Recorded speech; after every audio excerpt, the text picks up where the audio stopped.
నమస్తే అండి. నా పేరు doctor Bhavya Bayana, consultant surgical oncologist, KIMS hospital, Gachibowli.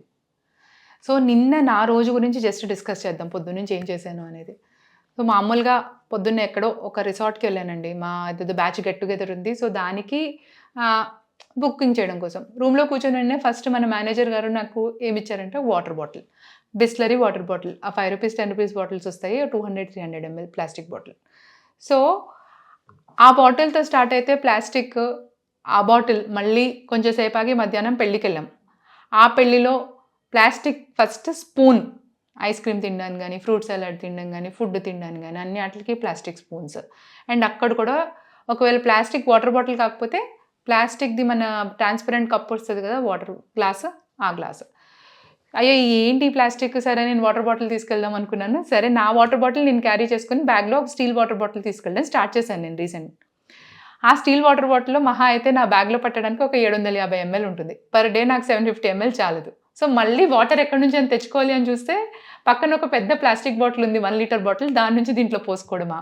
లేదు అంటే ఓకే. అక్కడెక్కడ సోర్స్ ఉంది అని చూస్తే మళ్ళీ కంటైనర్స్ కూడా మనకి ఆక్వా ప్లాస్టిక్ కంటైనర్ వస్తది. దాని నుంచే మళ్ళీ తీసుకోవడం గానీ, అంటే డే మొత్తంలో అసలు ప్లాస్టిక్ ఎలా అవాయిడ్ చేయాలి? ఈవినింగ్ పిల్లల దగ్గరికెళ్ళి చూసాం. చాక్లెట్ కవర్ ప్లాస్టిక్ ర్యాపింగ్‌లోనే ఉంటుంది. సరే చాలా హెల్తీ అని చెప్పి రాగి మాల్ట్ తెచ్చాము. రాగివేవో చేసాము. అది కూడా ప్లాస్టిక్ కవర్‌లోనే ఉంటుంది. సో, మొత్తం అబ్జర్వ్ చేస్తే మన డేలో ప్లాస్టిక్ లేకుండా నడవడం, గడవడం అనేది జరగట్లేదసలు. సో, మనం ఆ రీసెర్చ్‌లో, ఆర్టికల్స్‌లో చూసుకున్నారంటే మీరు మైక్రో ప్లాస్టిక్స్ అనే దాని మీద బాగా రీసెర్చ్ జరుగుతుంది. చాలా చర్చలో ఉంది. ఈ మైక్రో ప్లాస్టిక్స్ అంటే ఏంటి అంటే ఎనీథింగ్ ప్లాస్టిక్ మెటీరియలే చిన్న చిన్న కణాలే. ఇంకా ఆవగింజ అంత కూడా కాదు. ఆవగింజ అంత కంటే తక్కువ. ముక్కలు ముక్కలు అవుతాయి కదా! అవి. అయ్యి మన బాడీలోకి ఎళ్తున్నాయి. అవి ఎలా ఎళ్తున్నాయి అంటే ప్లాస్టిక్ బాటిల్‌లో తాగకుండా ట్యాప్ వాటర్ తాగినా సరే వెళ్తున్నాయి. ఎందుకంటే గ్రౌండ్ వాటర్‌లోనే కంటామినేషన్ అవుతుంది. లేదు మీరసలు నేను ప్లాస్టిక్ సంబంధించిన చాక్లెట్ ర్యాపర్లు, బిస్కెట్ ఈ ర్యాపర్‌లేం కాదు. నేను ఫిష్ తిన్నాను అనుకోండి.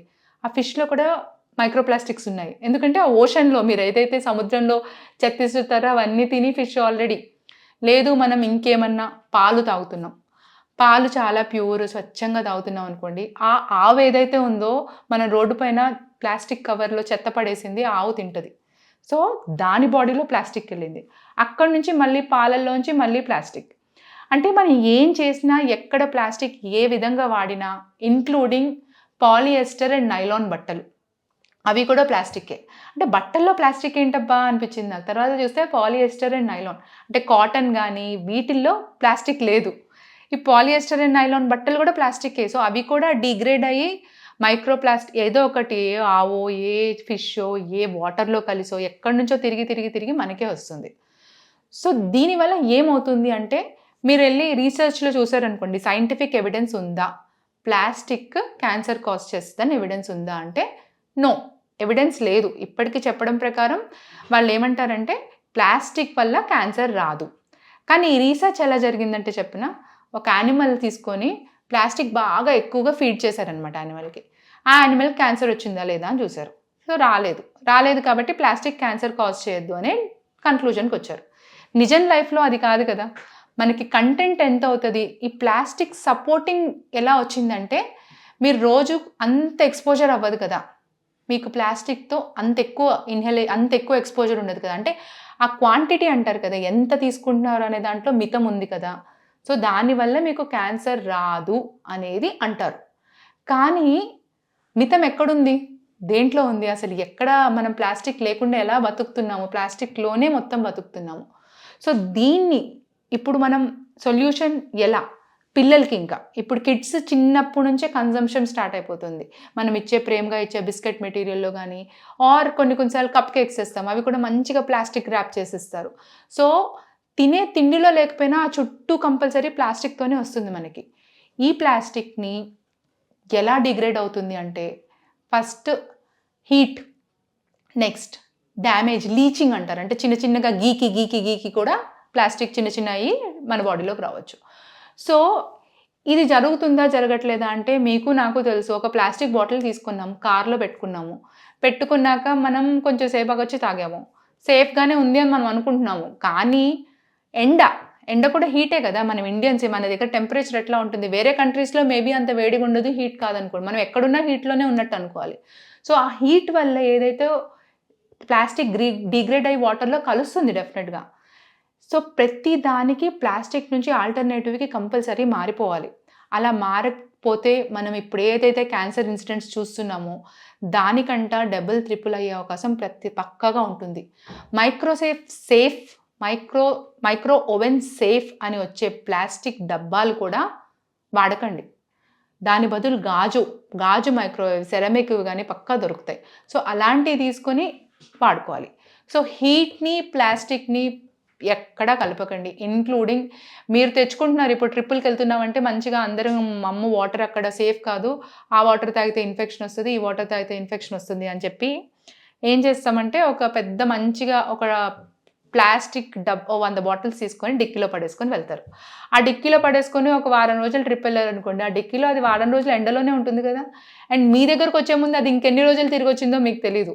ఎక్కడెక్కడ ఉందో, ఎన్నెన్ని రోజులు ఎండలో ఉందో, ఎన్నెన్ని రోజులు ఏం జరిగిందో దానికి అనేది మనకు ఐడియానే లేదు. కానీ at the end of the day mineral water తాగుతున్నాము, దానికి 20 రూపాయలు ఖర్చు పెట్టాము, మనం సేఫ్ హ్యాండ్స్లో ఉన్నాము అనుకొని తాగుతున్నాము. Wrong assumption. సో కంపల్సరీ ఎక్కడ వీలైతే అక్కడ మీరు ఒక స్టీల్ బాటిల్ కానీ గాజు బాటిల్ కానీ తీసుకెళ్ళండి.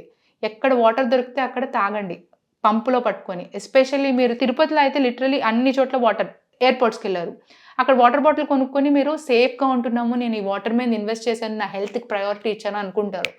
కానీ అదే సేమ్ మీరు ఒక వాటర్ బాటిల్, మీ బాటిల్ తీసుకెళ్ళి అక్కడ ఎలాగో డ్రింకింగ్ వాటర్ సప్లై చాలా చోట్ల ఉంటుంది, అది already safe and tested water, దాని నుంచి తిప్పుకొని వాటర్ తాగారు అనుకోండి, ఓకే 1 or 2 ప్లేసెస్లో మేబీ వాటర్ సరిగ్గా లేక ఇన్ఫెక్షన్ అయింది అనుకోండి, మహా అయితే ఏమవుతుంది, లూజ్ మోషన్స్ అవుతాయి, 1-2 డేస్లో రికవర్ అవుతారు, బాగానే ఉంటుంది జనరల్గా. అదే మనం రొటీన్గా ఈ అస్సలు ఇన్ఫెక్షన్స్ పడకుండా మంచిగా ఉండాలని చెప్పి రొటీన్గా ఎక్కడ పడితే అక్కడ ప్లాస్టిక్ బాటిల్లోనే తాగి, మినరల్ వాటరే తాగి హెల్దీ అనుకోవడం అనేది చాలా తప్పు, పెద్ద అపోహ. సో మెయిన్గా ప్లాస్టిక్ని లైఫ్లో ఎలా అవాయిడ్ చేయాలి, సింపుల్ స్టార్టింగ్ టిప్స్ ఏంటి అంటే అందరికీ తెలిసిందే, బ్యాగ్లో ఒక బ్యాగ్ క్యారీ చేయండి. ఈ ప్లాస్టిక్ బ్యాగ్ నేను వాడడం వల్ల నాకేం హాని జరగట్లేదు, ఇది పోతుంది అనుకోకండి. మీరు ఎలా అయితే దాన్ని డిస్కార్డ్ చేస్తారో అది ఫైనలీ ఒక డంపింగ్ జగకి వెళ్తుంది, అది ఏ ఆవో ఏ గేదో తింటుంది, ఆ పాలల్లో మళ్ళీ మనకే రిటర్న్ వస్తుంది. అది ఎలా అవాయిడ్ చేయాలంటే మనం వాడికే తగ్గించేసేలా. Single use plastic or any plastic ఇదివరకు బతకలేదా మనం, same thing we have to go back. కాకపోతే ఇప్పుడు రెసిస్ట్ చేసి యాక్టివ్గా ఎఫర్ట్స్ పెట్టి వెనక్కి వెళ్ళాలి. సో ఎలా, ఒక బ్యాగ్ క్యారీ చేయండి ఎక్కడికి వెళ్ళినా. ఏదో పెద్ద ఏముంది, ఫస్ట్ డబ్బులు అనుకోండి, డబ్బులు సేవ్ అవుతాయి, నేచర్ సేవ్ అయింది, మీరు మీ పిల్లలు తరతరాలు. నెక్స్ట్ ఒక బాటిల్ స్టీల్ బాటిల్ బ్యాగ్లో పెట్టుకొని వెళ్ళండి, ఎక్కడ వాటర్ కుదిరితే అక్కడ మంచి వాటర్ తీసుకొని పట్టుకోండి. నెక్స్ట్ టీ కప్స్, చాయ్, ఆ చిన్నవి వస్తాయి కదా, అవి కూడా నేను ఒక మంచి గ్లాస్ చూశాను, అది ఇలా ఫోల్డ్ అయిపోతుంది, మళ్ళీ తెరుచుకోవచ్చు, అంటే చిన్నగా బ్యాగ్లో పెట్టుకొని వెళ్ళిపోవడానికి. మీరు ఎక్కడికి వెళ్ళినా మీ టీ కప్ కూడా మీరు ప్రతిదానికి మమ్మల్ని పట్టుకెళ్ళమంటారు ఏంటి అంటున్నారు, కానీ ఎస్పెషల్లీ పిల్లల దగ్గర అండి, స్కూల్స్కి పంపించేటప్పుడు కూడా డెఫినెట్గా ప్లాస్టిక్ డబ్బాలు మాత్రం వాడకండి. కంపల్సరీ లోపల స్టెయిన్లెస్ స్టీల్ ఉండేలా చూసుకోండి. పిల్లలకి ఆబ్వియస్లీ గాజు ఇవ్వవు కాబట్టి. ఎస్పెషల్లీ వాటర్ బాటిల్స్, పిల్లలకి మీరు రెగ్యులర్గా ఇచ్చే వాటర్ బాటిల్స్లో కూడా compulsory steel based water bottles ఇచ్చేలా చూసుకోండి. ఆ స్ట్రా ఉంటుంది కదండి, ప్లాస్టిక్ స్ట్రాలు, వాటిని కూడా కుదిరినంత మటుకు స్టీల్ బేస్తో రీప్లేస్ చేసుకోవడం కానీ. అండ్ బట్టలు కూడా పాలియస్టర్, నైలాన్, ఆబ్వియస్లీ అబ్సల్యూట్గా ఇప్పటికిప్పుడు అన్నీ తీసి పడేయలేము, అన్నీ తీసేసేయలేము, కానీ వాడుక కాన్షియస్గా తగ్గించుకోవాలి మనం. ఎందుకంటే మనం ఆల్రెడీ ఎంత ఇన్సిడెన్స్ పెరిగిందండి, క్యాన్సర్ కానీ ఏ రొటీన్ రోగాలన్నా చూసుకున్నా ఇన్సిడెన్స్ అనేది చాలా పెరిగింది. దీన్ని ఇంకా పెంచకుండా ఉండాలంటే మన లైఫ్ స్టైల్లో ఏమి తప్పులు చేస్తున్నాము, ఏమి మోడిఫికేషన్స్ చేసుకోవచ్చు, అండ్ ఇవి పాసిబుల్లా కాదా అంటే డెఫినెట్గా పాసిబుల్. మీరు ఈ ప్లాస్టిక్ అనే భూతాన్ని ఎలా ఎదుర్కొంటున్నారు, ఏమేం చేస్తున్నారు, ఆర్ ఇంకేమన్నా చిన్న టిప్స్ డే టు డే లైఫ్లో మనం యూస్ చేసుకోగలమా, అలాంటి ఏమైనా టిప్స్ ఉంటే ప్లీజ్ కామెంట్ సెక్షన్లో కామెంట్ చేయండి, దాని గురించి ఫర్దర్గా డిస్కస్ చేద్దాం. Thank you.